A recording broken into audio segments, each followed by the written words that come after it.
to LOA Today. I'm Walt Jason. I've been doing this podcast since September of 2012, and boy, are my lips tired. This is your daily dose of happy. We are so happy you decided to join us today. And our friend Jody Lynn isn't feeling well today, so she'll be taking this week off, and she will rejoin us again next week at this time. But we are not left alone because we have a wonderful pair of guests joining us today. They are Alan and Angie Thomas. They are here to talk about not dieting. Yeah, I know that sounds a little bit strange, but they actually think that dieting is a bad idea. And I think there are not going to be too many listeners who will disagree with that when they think about it, because we all know dieting is a major multi-billion-dollar industry that has a lot of advocates and a whole lot more people who are frustrated. This is for the frustrated. So that's what we're all about today. We're going to learn how not to diet to get where you want to. Some of the concepts I think we're going to talk about here are going to be concepts we're used to talking about on a variety of different contexts, so it won't be really new. What's going to be new is where we're applying it, I think. But hey, I've been known to be wrong, so let's find out. I mean, before I even try to guess all this stuff, let's just find the whole thing out. So, Alan and Angie, welcome to the program, guys. How you doing today? Great, thank you. Great, thank you for having us. Love having you here. So, there's a whole story behind this, and we love stories. We love them because we can identify with them. We've lived many of them ourselves as hosts and as listeners. So we want to know your story because, especially with dieting, you always know what the story is, right? I weighed 5,000 pounds and I lost 500,000 pounds in 5 days. It was just wonderful. That's always the story, right? And I'm sure your story is something related to that. I'm kind of guessing, though, it goes a little bit beyond that. So tell us the story. Yeah. We, it really began out of failure. I mean, honestly, in 2017, just about exactly 7 years ago today, we're just a few weeks past when it actually happened. I stepped on the scale and I saw 300 and something for the first time on my scale ever. And it wasn't something that I really enjoyed doing, was getting on the scale back in those days. And, I had my bride was in the next room asleep still. It was very early in the morning. Our 4 kids, who were teenagers and preteen at the time, were, teenagers and older and grown both. I beg your pardon. They were, I realized that the odds of me seeing my 65th birthday, I was 55 at the time, was almost zero. And, I had been in the life insurance business for more than a decade and dealt with primarily the senior community, people that are 65 and over. And just standing there on the scale, it was like God opened up this window to something that never occurred to me. I could not remember one man that was more than 100 pounds overweight that was over 65 that I'd ever met. And I mean, I'd literally said in thousands. Now there's a few of them. We call them unicorns. I mean, but I'd said in thousands of homes, and there was always these pictures on the wall when you walked into, the proverbial Miss Johnson's house, as we used to call her. And we'd walk in, she was widowed, and I would say, "Who's this?" "Oh, that was my husband. Well, he died of a heart attack. He died of diabetes. He died of all of these things that were obesity related." And it really hit me that she would likely call me her first husband because I'd be dead. Not because she was shopping. To my knowledge, she's not shopping around. We've been together 38 years. Together 44, but married 38. And so it was really just an aha moment for me that started that day. And, like many times I started doing the things to change the number on the scale. But it led to us, me going on a very public journey where I committed to releasing more than 100 pounds in 265 days. And Angie joined me on that journey. She had some weight to lose, like a good spouse. She ate along with me, not as much as I did, but she was not morbidly obese, but she was obese, and right there at that door of obesity. And it led to us releasing more than 192 pounds, not in 265 days, but in 260 days. And it was never the diet. I mean, did we have to change what we eat? Of course we did. I mean, that's common sense. But it was never the diet. It was never the exercise plan. It was never me not knowing what to do. It was never her not knowing what to do. It was the decision and all those things that go along with the thinking side of it that I'd never considered. And people say, well, you solved it in 260 days. I said, yeah, it was 35 years of learning what not to do, and then the 260 days of doing the thing to do. So you put it in that perspective, it actually sounds amazing. Yeah, I mean, but it was failure. You know, so we recently were interviewed by a couple of physicians, and it was kind of interesting because listen, I'm not a doctor, I'm not a nutritionist, I'm not a dietitian, I'm not a physical fitness expert, and neither is Angie. And they said, so what are your credentials? I said, I failed miserably for 35 years. And that was really the credential, and it's led, you know, in our wildest dreams, in my no one could have ever convinced me that it would led to us walking men and women out of obesity like we've done for the last 4 years. It was not on our radar, and I still kind of pinch myself and say, what the heck? It's like this cosmic joke, kind of. But it's fun. Well, it's also a little bit scary too, because I mean, it was a cosmic joke in one sense, but in another sense, it was the cosmic joke was on you, and you realized you were a joke. That's frightening. I mean, you had a frightening moment that day. Yeah. It was a moment that, you know, and some of my friends, I'll never forget. One of my closest friends, he's a commercial airline pilot. He flew into Jacksonville a few weeks after our public commitment, and I thought he was just coming to visit me. And I had this, and it was just funny. But he later told me after the weight had all come off, he said, "I thought you'd lost your mind." He said, "I really committing publicly to drop more than 100 pounds like you're doing." He said, "I thought were off your rocker." He said, "I didn't tell you that day, but I was making sure that you were sane." And really, it was interesting and to see. But you know, we're so inundated by diet advice. I mean, we're so inundated, and there's so much shame around obesity. Or there's the alternate where we try to make it okay, except, you know, what is it? Byron Katie says, when I argue with reality, I lose, but only 100% of the time. And so when we argue with the reality that obesity can cause us to die 20 years early or 5 years early, or be on all kind of meds and, you know, crazy stuff and just be this thing that is in our life that becomes this 800-pound gorilla that nobody wants to talk about because we wear it between our elbows. And it's fascinating to Angie and I as we talk to people every day. I mean, we talk to people that are struggling with 25, 50, 100, 200, 300 pounds of excess weight. And the thing that is really the most interesting and kind of the saddest too is how much of our potential is being squashed by the shame of obesity.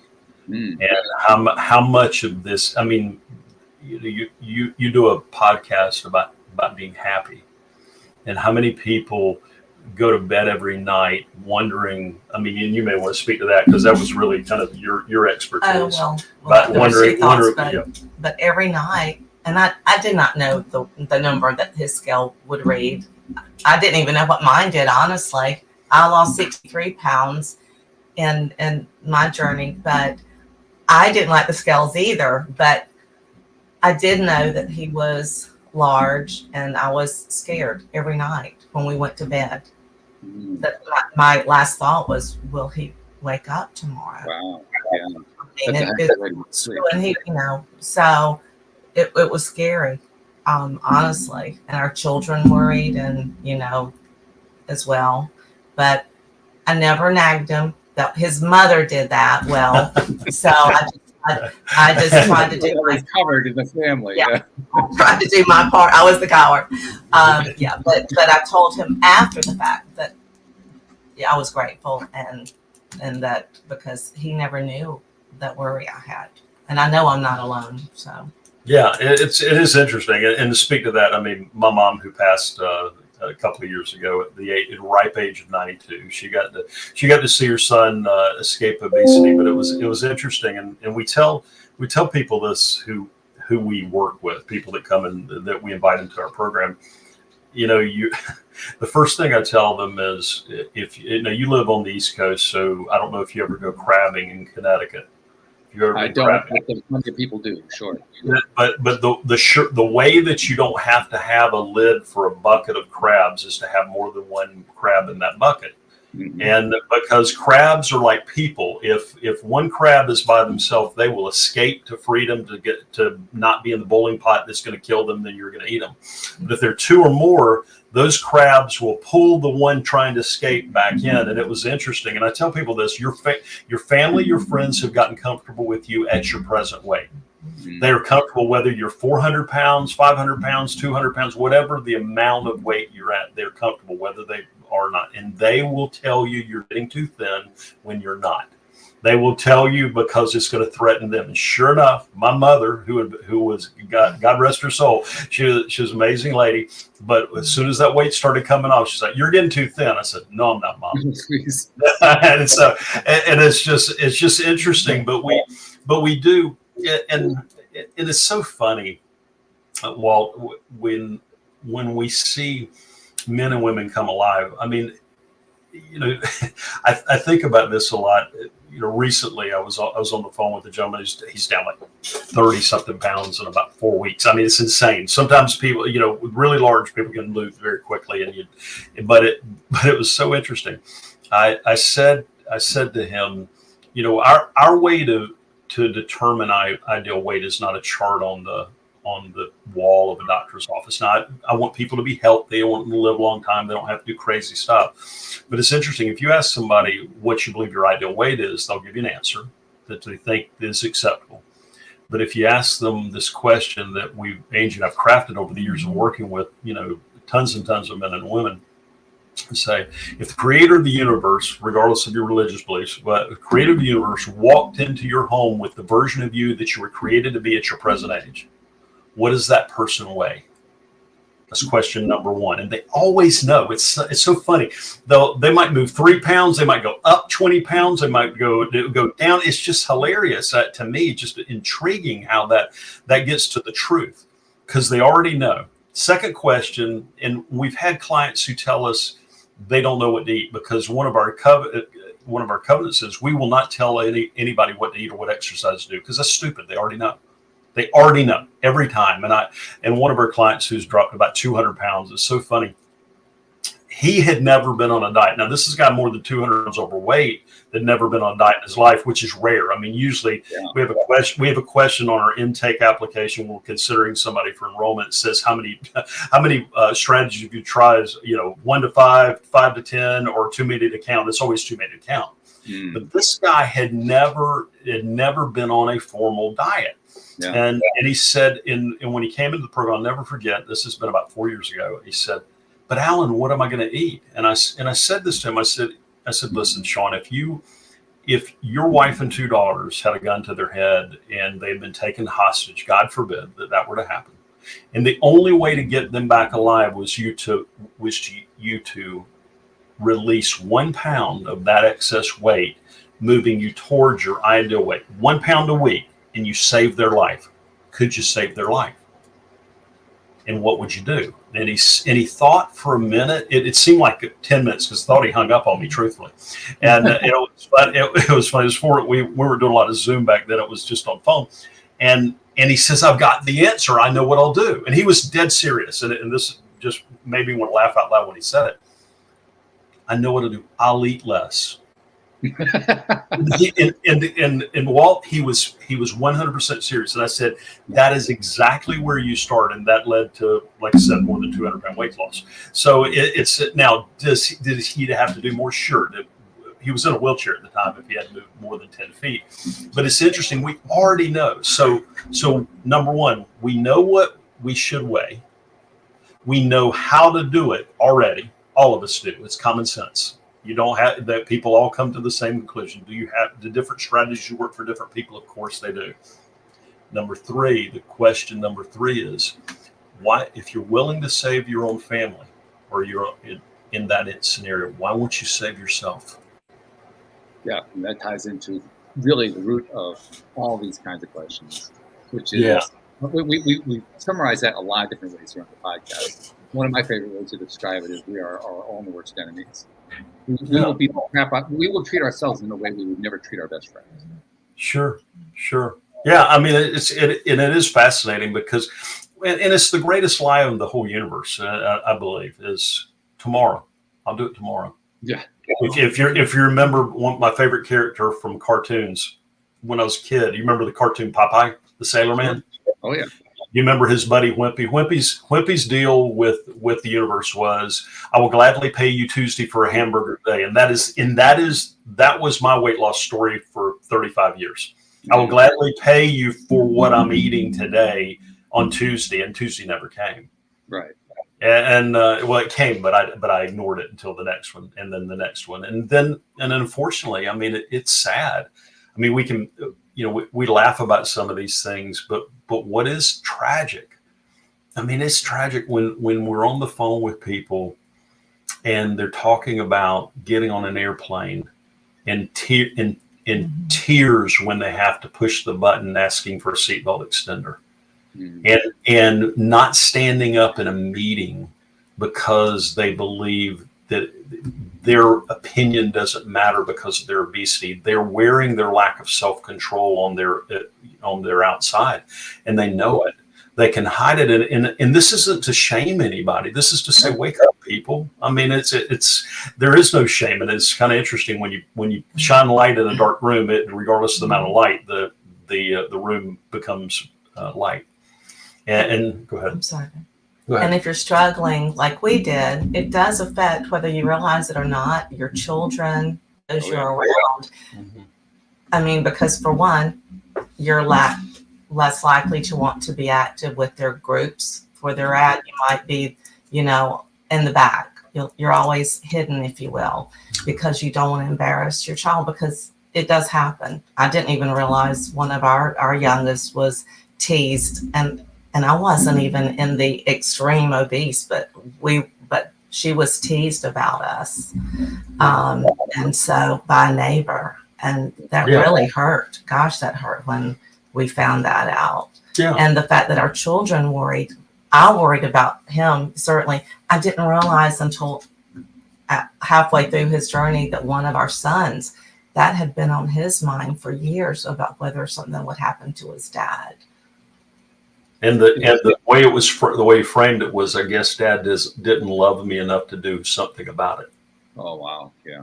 And that's and that's heartbreaking. But what's it kind of? I mean, that's kind of the hell of everything. And not to use such a derogatory term, but what's so fascinating too is when men and women find out that they have control, when they really figured out. And we just had a lady that came through our process that. She's down like 60 pounds. She's down 60 pounds. She'd had weight loss surgery. Weight loss surgery, I mean, if somebody's told to have it, I mean, we're certainly not going to argue with the medical professional.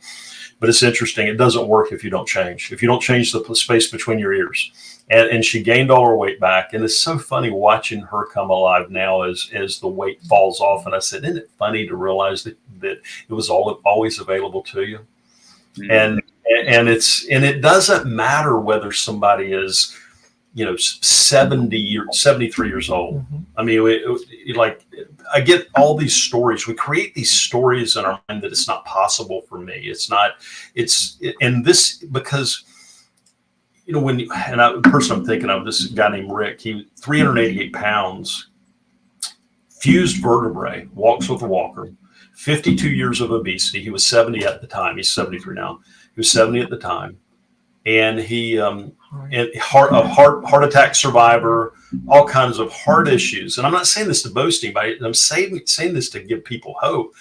This guy stepped into the process. He's down 165 pounds right now, and so he had every excuse in the world But he finally said, enough is enough is enough. And it's fun to see it because and again, not to preach to anybody, regardless of what somebody believes, religiously, it's almost like the creator. We can all agree there is a creator somewhere there. And the creator is almost saying, if you'll get this one simple area of self-control under your belt, you handle this very simple thing, I'll open up the floodgates for you. And we see it happen over and over and over again. These things that have nothing to do with weight, but everything to do with it. I mean, it's not, and people want to make it about health. When somebody talks to us about health journey, again, I want people to be healthy. I want them to live a long time. I don't want them to do anything crazy, but my eyes glaze over. But when they start talking, because at the end of the day, that's not what will move the needle. What will move the needle is when people realize what it's costing them in other areas and what the potential that they have when they get it done. That's what gets exciting. The health, if the health was enough to move the needle, everybody'd already be in their skinny jeans and their size 4 dresses and size 30 pants or whatever your dream weight is. They'd already be there. It's all the other stuff that we want to ignore. And so that's what gets us passionate is when somebody calls me from New York that works for a 40,000 employee international company and says, hey, this is one of those calls. And so what do you mean? He said, I'm in New York. CEO of my company was just talking about me and you on stage. I said, really? I don't know your CEO. I've never met him. And I said, that's pretty cool. I said, what about? He said, well, I won the International Sales Award. And I said, you did? That's fantastic. He said, it was all because of my weight loss journey. I said, really? I said, when did you join the sales force for your company? You've been with them. You were in operations, I thought. He said, that's what's crazy. I'm the first guy in the history of the corporation that's ever won it who wasn't in sales. But my weight loss journey brought in. I said, so hang on. What did you just say? You won you're not in sales and you won this. He said, no. He said, you're not going to believe it. And in fact, he's writing a book about his experiences right now. We just approved the chapter he was kind enough to write about ring think dieting, but it's just funny, but it was always available to him. Now that gets me, that excites Angie and I. That's way more, hey, it's way better. Listen, I want your blood sugar to be right. I want your blood pressure to be right. Yada, yada, yada. All that stuff's going to get improved too, but it's the other stuff you're missing. Man, that's the stuff that gets exciting. What you're talking about here resonates with me, with our audience, with anyone who's ever been in contact with this podcast on a number of different levels. But one of the levels is a phrase that we use a lot. It's a phrase you have not used at all, and I'm not even sure that you think in these terms, but it just fits perfectly what you're talking about. The phrase is limiting beliefs. Oh yeah, 100%. Yes. Yeah, we use that a lot with our clients. You spoke our language. You spoke our love language. So that's a limiting belief. The only limit on our clients is the belief that there is one. And I'm not the first that said that, but that still bears saying. And what you're saying about health is also fascinating to me. We've actually spent a lot of time in the last few episodes talking about health from a variety of perspectives. But one of the points I like to make about health is that there's a whole industry related to health. We call it healthcare, and almost none of them actually deal with health. They're all dealing with sickness and illness and injury and all this other stuff. It would be very hard for most of them to even define what health is. I mean, who's a medical professional say, okay, what's health, but you can't tell me what it is in terms of sickness, illness, disease, injury, or anything like that. Listen, if it was the healthcare industry really wanted to solve this, I'm going to say something probably very controversial. Okay, and I know they're great. We're used to controversial. It's not a problem. They're great. They're great healthcare providers out there. The people that mean well and that are doing great work. I submit to that. But if this problem really was a problem that somebody wanted to solve, the growth rate on obesity would not be at more than 90,000 new individuals every single day. We're at I looked last week, it was 924 million worldwide men, women, and children that are obese or morbidly obese, and growing by more than 90,000 a day. And what breaks our heart is the hopes, the dreams, The things that they're, I mean, I've literally been on the phone with a morbidly obese man whose wife literally told him she'd already left him because he'd given up. She was there in body, but she'd walked out. And it affects relationships. It affects business. I mean, and but it also, the contrary is also possible. And we get in that limiting belief cycle like you're talking about, where we say, well, I can't do it. There's no way I can do it. I've got this problem, that problem, this thing. And it's all BS.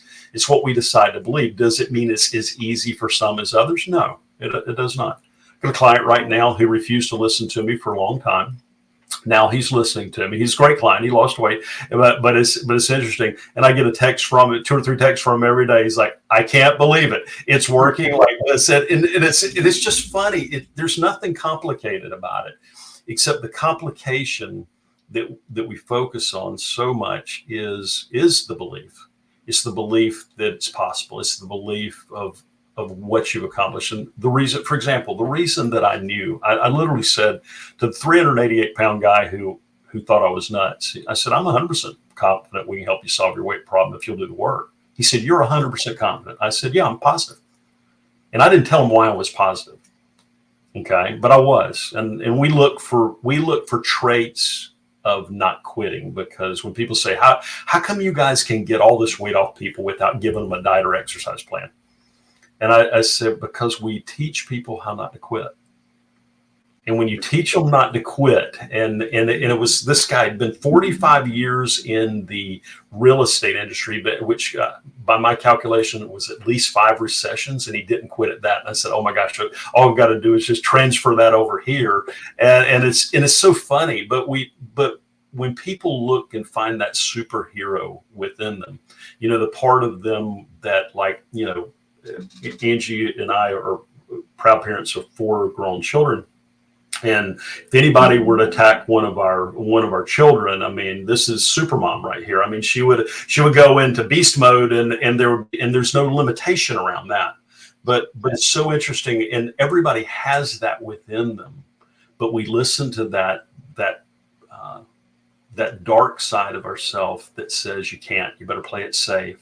Don't go out there. Don't commit. And it's but it's interesting when our clients commit, and we don't ask our clients to go on a public weight loss journey. That's not, but we challenge them with the kind of accountability they've never been challenged with before. Because and it's so interesting when they step into it with both feet. Then they find this thing inside of them, like Angie knows that was within her, the Supermom, and then she'll fight for those kids to her last breath, and it doesn't matter that they're all grown. That has nothing to do with it. And when these individuals find that kind of fight is within them, it becomes so simple. And I'm not saying it's easy every day. They're still going to make single serving sizes of Doritos that say family on them. I mean, they are. They're going to make half gallons of ice cream that are, promise you, are single serving. That's how I used to look at it. And that's never going away. But what's interesting when they find that within themselves, there's a man or woman out there watching, and they knew that person was obese, but maybe they didn't struggle with obesity, but every single person has a challenge. I mean, we all do. That's our contract with the universe, contract with God, however you want to look at it. And they have a challenge. And when they see that visible thing you cannot hide, the fact I was 304 pounds on a scale was, most people, when they found out what I weighed, probably said, oh my gosh, I thought he weighed 350 or something. I mean, it was, there's no way I could hide it. But that's a gift. That is a gift.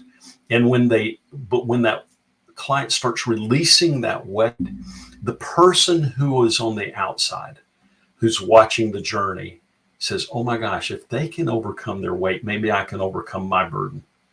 And then they get hope. And then the person who is dropping the weight develops this identity that was always available, that they're no longer the 388-pound man. They're the 188-pound man that has some extra weight on him, and he's got to go home. Mm-hmm. He's got to go home to that original weight. And it's just fascinating to watch. So it's why the weight will stay off. It's why and it has nothing to, hey, don't want you to eat healthy, eat your broccoli. Yeah, eat your broccoli. That's fine. But at the end of the day, it's never about the diet. It's always the decision. And it's so worth it. I mean, just for us, our activity level, obviously you have more energy if you release the weight we released. But like, we enjoy biking. We live on an island north of Jacksonville, Florida, and it's beautiful. And we have a state park, and every day, unless it's like a torrential rain or 20 degrees, where you'll find us biking. And yesterday on our ride, we saw, just a group of deer, like 10 deer it was about a 15-mile ride. And we look forward to those signs of all the beauty that we were missing because we just weren't able to get out there, whether we were and even if we had just ridden 1 or 2 miles, we would have seen something, the beach or whatever. But it's so different just being able to physically go out and do things and enjoy. And we do it as a couple, which is fun. But with other, our kids or whatnot, we're able to keep up if we want to go hiking. And I hear so many moms typically that I'm speaking to regret the time they've lost when they weren't able to go to the theme park because they've already been embarrassed, and that's to get off a ride because they weren't able to fit in the seat and with their child. Oftentimes that means the child has to get off too, unless there's someone else to be put with. It does really affect everyone, but that embarrassment of just those types of things, and as we mentioned earlier, just not wanting to go to the ballpark or whatever because the shame and the embarrassment, and it's overwhelming. But it's exciting to see all of. I think of a lady that lost about 45 pounds with us, and she was an artist behind the scenes at home for her family, if you will. But after releasing her weight, she now has an Etsy store. She now is actually doing classes in churches local. She's reinvented herself, and she's also in her early 70s. Yeah. And so it's amazing to see what happens to these folks. And inspiring too, no doubt about it. Yeah. Of course, you also identified in passing, and I want to go back to it, that there is another group of people that probably have the biggest challenge of all. And the way you were describing it, I would have said it was that they were the people who don't persist, people who quit easily. And there are a lot of people who fall into that category. They're often the people that we're trying to talk to here on the show about how to raise your vibration, how to get to a better space in your mental space and so forth.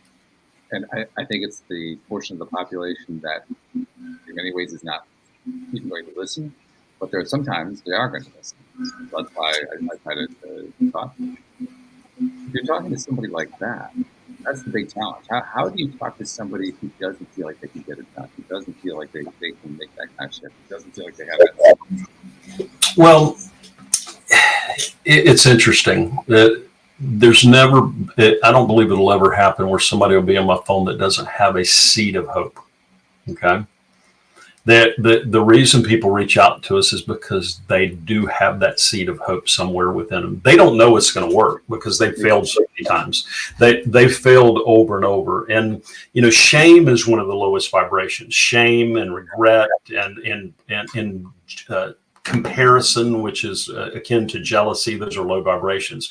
Certainty, happiness, joy. I mean, you're more of an expert on vibration, but we know a little bit about it. And it's so interesting. But when they see, I guess part of the reason we tend to attract people that have had the struggle for a long time, because that was our struggle. And I ask people a lot of times, I say, why me? Why do you think I'm the guy that can help you solve this problem you've had for 20 years, 30 years, 40 years, whatever it is? They said, you did it. I don't know how you did it. I said, well, I'm never going to tell you what to eat. That's my jam. I said, it's not your, I said, do you have to change what you eat? Of course you do. But it's so interesting when they get certainty, it changes. And that's how you talk to them. You talk to them about reality. Listen, if a year goes by and you're lucky enough to be still alive, you're just going to be a year older if you don't do something about this. I mean, that's really what it is. And so, and when we have people that have kind of lost hope, and we run into those. Okay, we run into those. I do get them where it's just they've got just this little itty bitty bit left. The question I have for them: are you sick and tired of it yet? Are you ready to do something about it? I mean, that's the way I talk to them. I mean, because there's going to be changes that have to be made, and does it just because we don't give people specific diet to follow? Does that mean they don't have to change what they eat? As I said before, of course not. They have to. They have to be willing to face the reality and to do something about it. And then as they do it, this thing called certainty appears. And certainty is a powerful vibration. It's a powerful emotion. It's a powerful, however you want to frame it. And it's so interesting. One of the individuals, I think about a lady. I mean, this woman's she's PhD. She's no dummy. She's a very intelligent woman. And over about a 12-week period, she dropped about 56 pounds. And it was interesting. She still had a little more to go, but it was interesting. On one of her very first calls before the weight was coming off, she said, I fly all over in my work. And she said, every time I get on the plane, I pull out the seatbelt extender that I borrowed from an airline. Because the shame, she didn't want to have to push that button that says, "Stewardess, please come," because everybody stares at you. She said, every time I had to pull that out of my purse, I put it on. She said, I was pushing back tears. I was pushing back tears because I knew that I could do better. I knew that I'd accomplished all these things. I knew that I was a good wife. I knew that I'd been a good daughter. I knew that I was a brilliant individual.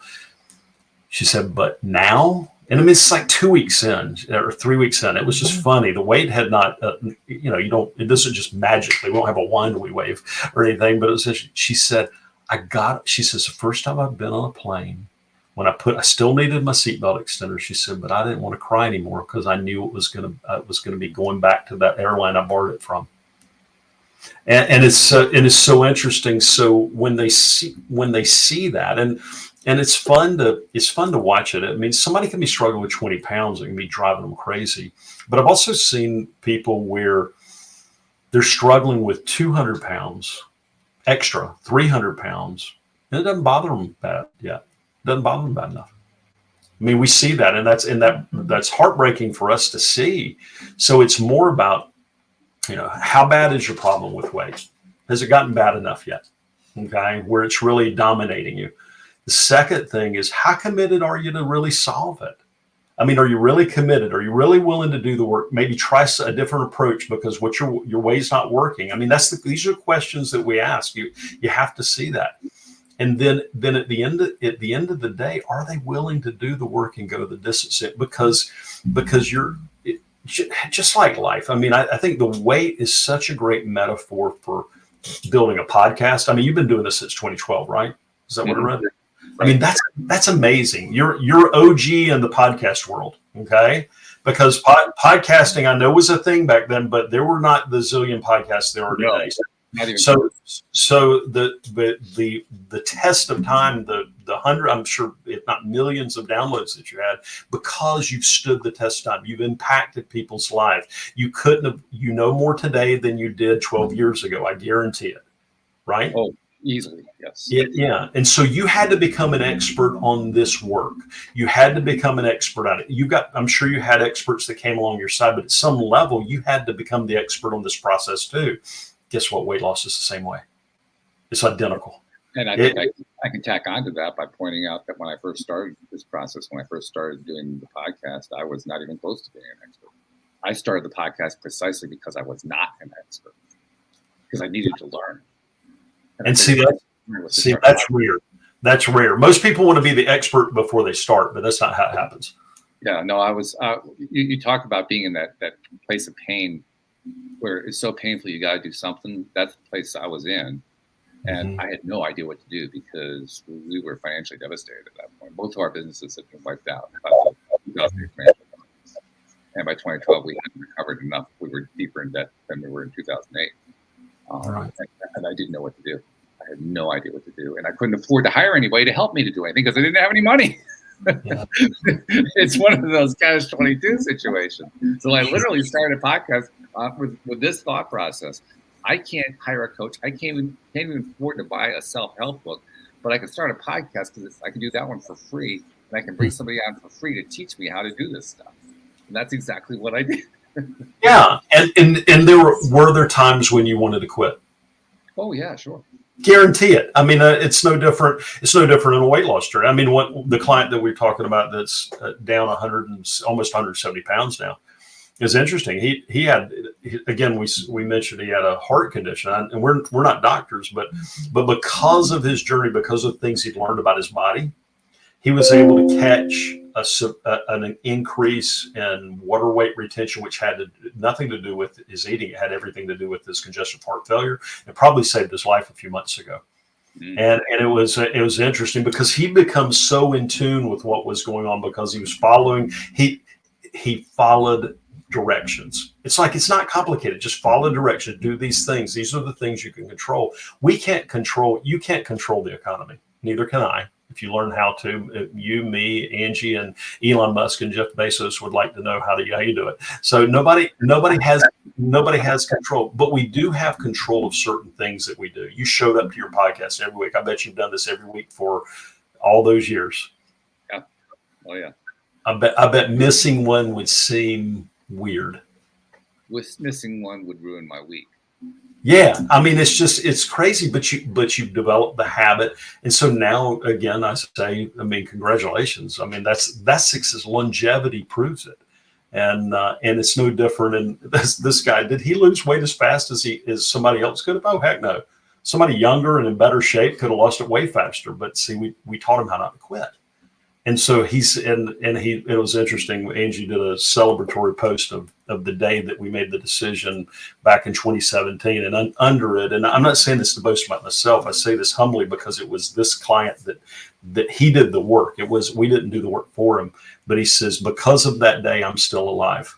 And I mean, that touches us, but it's because he was willing to do the work is really what it is. It's because he showed up for the first time. And I get God bumps when I think about this kind of stuff because it's fascinating to me because, and if you ask him, and I'm using him as an example, not to compare. I mean, I know people have challenges.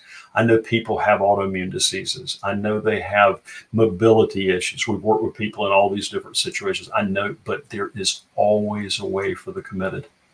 And there's always an excuse for those that aren't. To me, the difference maker that because I was in that pain phase for quite some time, but the difference maker that allowed me to find a way out of it was, yes, statistics played a big role in it, but what played an even bigger role was finding passion. I had a passion for podcast, really by accident. I talked about this a lot. Yeah.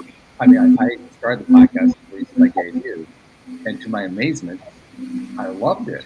I wasn't expecting that part. That part was a shock. But that's the part that you asked me, what would happen if I were to miss it?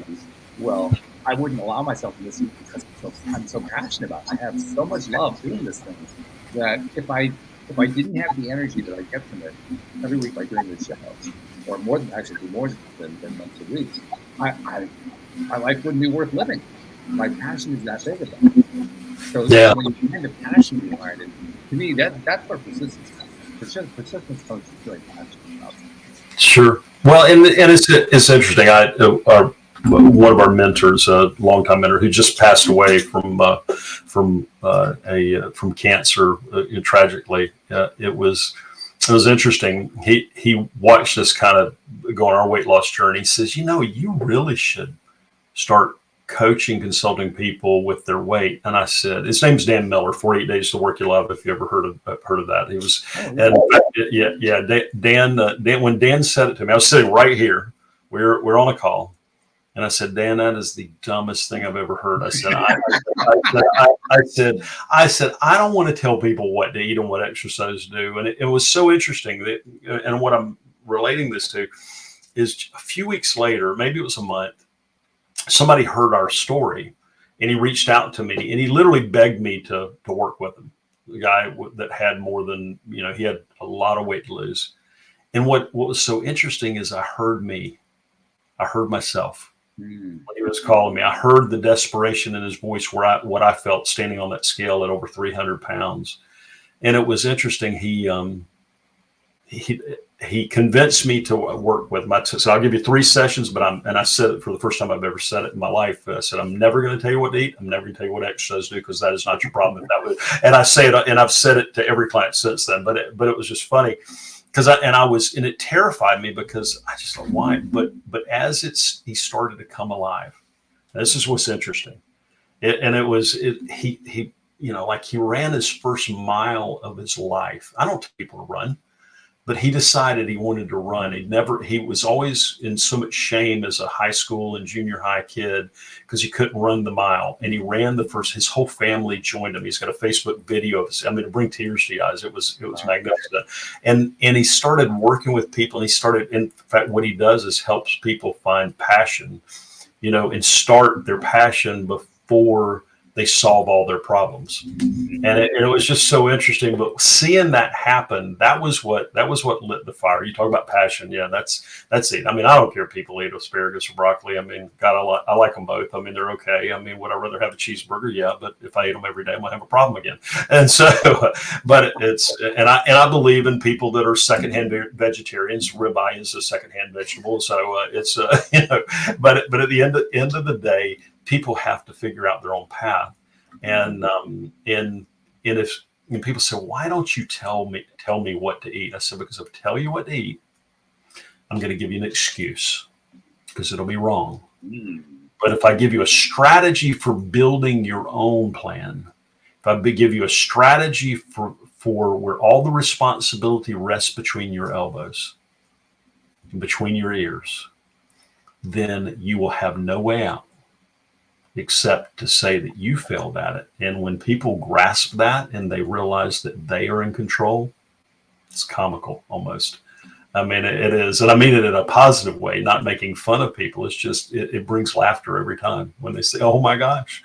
I mean, and in fact, I think literally while I've been on a client just hit me with, I mean, this individual hit me with a cup of nuts. It's like 10 nuts in it. And he's figured this out. It's so funny. He's figured this out. Do I want to eat 10 or 20? I don't care. I mean, it's up to him. I mean, it's what he does. But he's figured it out. And he's just like sending me these photos every day. It's hilarious. And not everybody does that. and the scale, and it was so funny. He said, the formula you gave, he said, I'm within like 0.2 of a pound. He said, it works. I said, no kidding. It's math. Math is an exact science, and it doesn't mean, and you don't have to be a nuclear scientist to figure it out, by the way. Although we have helped rocket scientists too. We have had NASA scientists that we work with. So we're not as smart as they are about building rockets in space. That's for sure. Something I totally appreciate, because my brother is a rocket scientist. He works for NASA as a computer developer. Yeah, so there you go. He's definitely much smarter on computer development than I am. Oof. Yeah, but anyway, the one thing that I do know is that it's all mindset, and that's what I loved about what I read about you guys and what you're talking about here. That what drives everything. Mindset in combination with belief. In fact, we live in a world where literally everything is belief. We have trouble believing that, but it really is true. In this world of belief, everything is belief. I mean, even fact is belief, which is kind of terrifying after a while. But when you live in a world of belief, and you have to come face to face with the fact that your beliefs are creating your life, and that's one of those jarring moments. That's the moment. That's similar to the moment you experienced when you stepped on the scale that day, 70 years ago. Yeah. Oh yeah, yeah. And there's one other piece I would add to it. It's permission. And it's interesting. A client that came in, what was it, Dave? 3 weeks ago. I think it's 3 weeks ago. It was just interesting. I mean, the guy was over 400 pounds, and I just asked him what it would look like the day he stepped on the scale at his ideal weight. And he literally, and this is a tough guy. He's not he literally almost broke down because he'd never given himself permission to even believe it was possible. Right. And the weight's falling off this guy. I'm like, what are you doing? I said, don't do anything. He said, no, I'm doing this. I said, okay. I said, just, but you don't have to do crazy. He said, no. He said, it's just, we don't give ourselves permission to win. Mm. I mean, it's like you being willing to do the podcast. You gave your permission to be bad at it long enough till you got good at it. Yeah. Oh yeah. I mean, that's really what it is, and you're excellent at it now. You've done it for a long time. I mean, you wouldn't still be doing it if you hadn't been successful at it. And it's no different when people realize that winning. It's this perpetual reframe, and when somebody comes in, like I think of a client, Tony, that he was, and I tell him, I said, hey, listen, your choices you make. If you follow the strategies, but if you get off the strategies, probably take you 2 to 3 weeks to get back home. And he was about 320 pounds. And I said, but it's your choice. And he was doing really well, dropped, I don't know, 3 weeks in, he was probably 20 pounds down, whatever it was. It was quite a bit, because a lot of the bigger guys are going to lose quicker anyway. And it was working. And then he decides to go off the rails, his choice. And he found out what the price of that was, because it was about 3 weeks before it started turning again. I mean, he ultimately ended up losing more than 120 pounds, but it was interesting. But instead of saying I failed, I quit. Like you had challenges. I'll guarantee you every podcast didn't turn out great. I'll guarantee you that there were. I'm using this as a metaphor, but he had challenges along the way. But now he has a roadmap out of hell, literally. So and he does it, and if he chooses to go back to hell, that's his choice. I can't change that. But he won't ever choose it again. And it's just so interesting when you have the roadmap out of the wilderness. It's so easy to follow it, and it's not going to take. Listen, again, don't want you eating right. Yeah, don't want people doing exercise. Well, if they're healthy enough to exercise, some people can't do it. But if they are. But at the end of the day, I want people to be free. And when you're free, then you talk about vibration, you talk about relationships changing, you talk about parenting starting to get better, you're talking about work and wealth, dreams start to come true. Then the vibration goes up. It doesn't go up in a linear fashion. It goes up exponentially. Yeah, it goes up and down and up and down and up and down and up and down and up and down, and then you look at it, you say, "Wow, the up, up," but it sure didn't feel like it because I just rode a roller coaster. Well, everybody, it's just like this. I tell our clients all the time: weight loss you think is this, but it's more like this. Right. It's and then you go down. It's no different. Well, yeah, the squiggles are actually much more accurate than the straight lines, no doubt about that. Yeah. The thing that also goes along with that is that we have a tendency as human beings to stay stuck. And the reason we tend to stay stuck is that we resist changing those beliefs. That's why I brought in the concept of beliefs earlier. We don't want to have to change the beliefs. We have lots of terms to describe this. We call them comfort zone. I like to call it a familiar zone because there's nothing comfortable about it, but it's still the same thing. I don't care what label you give to it. It's the zone where you don't change your beliefs. And one of the things that I discovered along my route was I realized, and I think it's probably true for a lot of people, I realized that I had actually believed I couldn't change my beliefs. That it really was not within my power. I believed what I believed because that's what I'd always believed. I didn't think it was something you could shift. I didn't think it was something you could actually change. The notion that I could choose to believe something else and actually believe it was that was bullshit. There was no way that was going to happen until I found out that, well, no, it was actually the belief that was bullshit. The belief was killing my belief about belief. Well, we're always looking to justify what we believe. I mean, we're looking to, and we build coping mechanisms. For myself when I was 304 pounds, well, I had a coping mechanism to be 299.9 pounds. No, I was there. Okay, that was set. I had built the belief that was okay. I was there. I didn't have any major medical conditions yet. I didn't have any major, any of these things yet.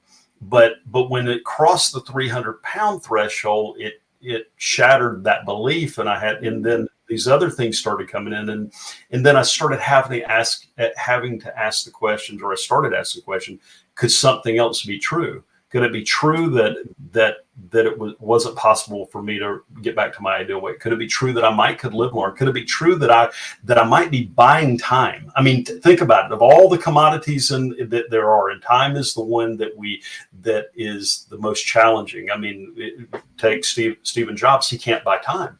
He could pay. I mean, the guy invented the iPhone, and I mean, are you kidding? But he couldn't buy time. So to literally be able to show someone how to buy time, then you start talking about quality of time and building beliefs around that, and we challenge our clients to examine the beliefs that supported the obesity. Because there were a lot of them, and you have to build an amount of belief that is so. I mean, and the society does it for us. I mean, because they're going to make everything okay nowadays. I mean, everything is okay. I mean, everybody's okay. I mean, we build the belief, and the society reinforces it. Right. Yeah, I mean, and so you go into the stores to make you not feel bad, and you've got the plus size mannequins, and it's like instead of feeling bad, what if it were possible for you to look like Daniel Craig? I mean, it coming out of the water in the Bahamas. I mean, what if it were possible? And you look at, I think it was Ernestine Johnson, the lady's 80. Was she 84 or so? I mean, but this woman decided she was going to be a weightlifter at age 55, and she looks like a 40-year-old. I mean, I know, and we have clients that from their mid 20s all the way up, but when we get an older client, it's very difficult for them initially to believe it's possible, because they say, "If I waited too long," and I'm like, maybe you have, maybe you haven't. Let's examine it. And then when you start examining the beliefs that they had around it, and I said, and I think of one client, he's 20 years older than his wife, and he was in his late 60s at the time, and about 100 pounds overweight. And he just knew he wouldn't live to see his 20th wedding anniversary. He was madly in love with his wife. They had an amazing relationship. And I said, well, let's start finding examples of youth for you. What would it look like for you to be where you wanted, if you could snap your fingers? And he started thinking about walking on his hands. I mean, because that's what he used to do as a teenager to get attention, walking on his hands. Now, he didn't walk on his hands any, but it was interesting. He started studying the Centurion Society. He joined it. That's where you learn all these techniques. And he started realizing that people over 90 were doing things that were much older than him. He started realizing these possibilities and he started asking better questions. That's how he shifted his beliefs. And then the 100 pounds come off. And because you start realizing maybe that is possible for me. Just going back to your original question you asked earlier of when people don't believe it's possible, it's because they're asking all the wrong questions. Mm-hmm. They're asking, why me? Why me? Why is it so hard for me to lose weight? Why can't I? We pass the ice cream. Why can't I do this? And don't forget the pizza. I want the pizza too, and nothing wrong with either of those. I have a belief that all food's good. It's just not meant to be eaten in one day. And so, but as a society, we think these things because, like you said, we start with ourselves, and then it expands out into the beliefs of the society. But start question everything. And it's just amazing when people start to do that. They realize that other things are possible that they thought were impossible.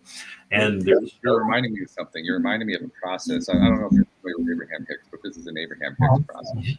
And one of their processes is called the "Wouldn't it be nice if" process. Wouldn't it be nice if process?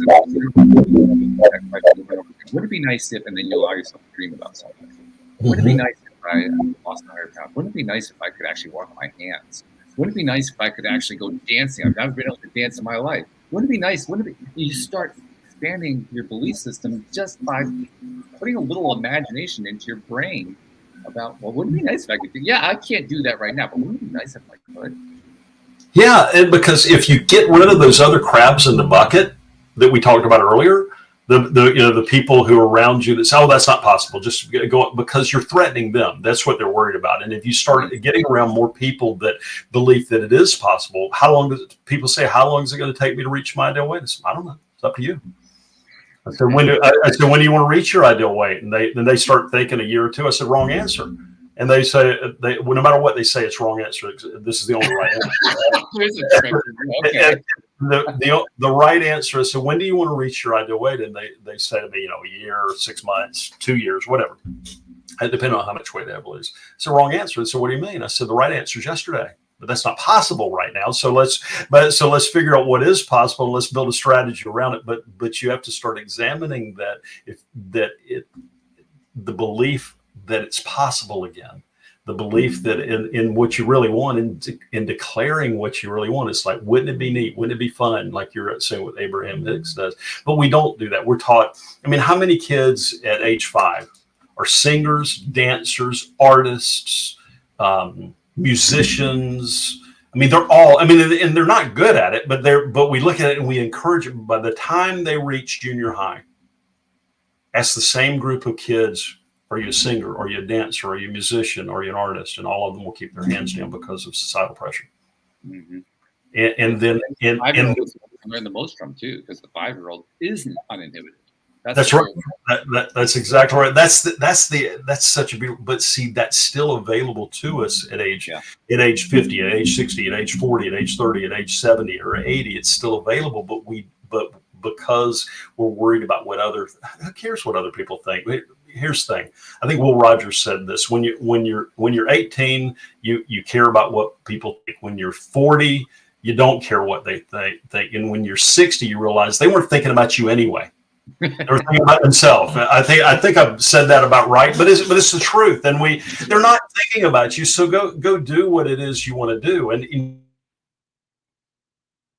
I have to do crazy to achieve this goal. No, you don't. You just have to you have to be willing not to quit. It's like podcasting. You have to be willing not to quit. I mean, and so do you have to make changes? Of course. Or is there work to do? Of course. But you first have to start with the possibility that everything you've learned was for a reason. Everything, and that those things that you learned are not wasted. But use and don't resent it. Be grateful, and it all starts with gratitude, because I think gratitude's up there on the high emotion chart. If I'm high vibration chart, if I'm not sure, but being grateful. Be grateful for those things, and instead of resenting it, and the fact that it's harder for you. I mean, we've got clients who have autoimmune disease, and it's hard for them. It's really hard, but they still lose weight, because when they learn to be grateful that it's more challenging for them, means that there may be more possibility for them at the other end of the rainbow when they reach that ideal weight, because they had to walk through that fire to get there. And I'm using fire as a metaphor, but it's interesting. The bigger the challenge, the greater the reward, is what I always believe. Mm-hmm. Yeah. It's funny too. You mentioned earlier how not all podcast episodes come out great, and you're right. Not all of them do. Most of them do. One of the tests that I always apply is, am I smiling at the end? I'm smiling right now. The other test is, what time is it? If it's at least an hour and it feels like we just started, that's the other test. That's the other proof that I'm really enjoying a lot, that I'm getting a lot out of it. And that's exactly what's happened with this episode. That's true. Yes, too. Yeah. There are two things that we need to do before we wrap this thing up, because we do have to wrap it up. One is, especially since you're in the coaching business, but you're also in the business of telling people that you have certainty about achieving your goal. Mm-hmm. That means they have to know how to find you. How do they find you? Well, the easiest way to find them, we've created a training especially for your audience. If they will go to Transform My Future, spell it all out, TransformMyFuture, transformmyfuture.com/LOA today, which is the podcast here, and they can go and they can watch a training that we did. It's totally free. We'll leave it up there ongoing. And what is this? The 5-step strategy that all of our clients, we teach our clients how to lose 25, 50 or more than 100 pounds, no matter how much they've struggled in the past. If they will watch that, there's nothing to buy. Go figure.